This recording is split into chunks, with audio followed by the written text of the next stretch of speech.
So ngayon mga sir, mga idol, meron tayong isi-share. So ito ay nagre-rewind ako ngayon ng stator ng 6UZ1 Isuzu. So ang alternator na kung ito is brushless type. Yan. Ito ang kanyang rectifier. Papasilip natin. Ito yung kanyang rectifier. So sa apat na connection na to, ito yung kanyang connection ng common. So papasilip ko muna itong naumpisahan ko na pag-rewind. Ito yung pinaka beginning ko, yung unang unang umpisa natin. Dahil matatawag din itong stator is 3-piece. Ito yung una nating natapos. Ito yung pinaka beginning, ito yung ending.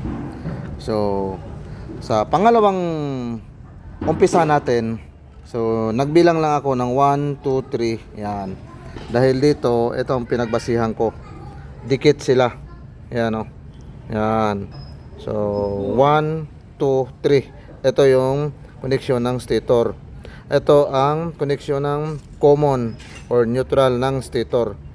So, hindi masyadong magkahiwalay. So, hindi rin sobrang dikit. Tama-tama lang.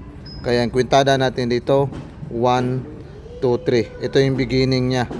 Yan. Ito rin yung beginning ng pangalawa nating pagre-rewindan.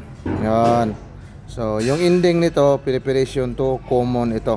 Lahat ng beginning gagawin nating connection to rectifier.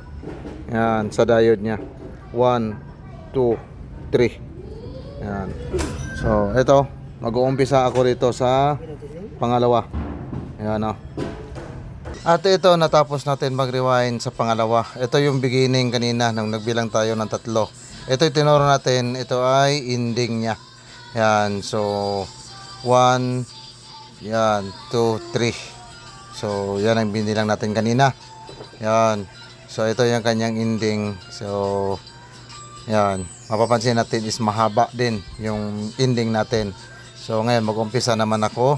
Yan, magbibilang naman tayo ng 3. Same din sa binilang natin kanina sa beginning, sa pinakauna. So, yan, 1, 2, ayan, 3. Yan.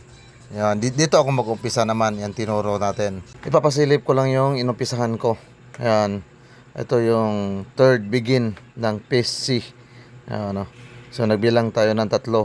1, 2, 3. So, ito yung begin ng piece B. Ito naman ang piece A ng begin. So, 3 lang yung agwat mula sa piece A, piece B, at saka piece C. Yan. So, magtatapos dito yan.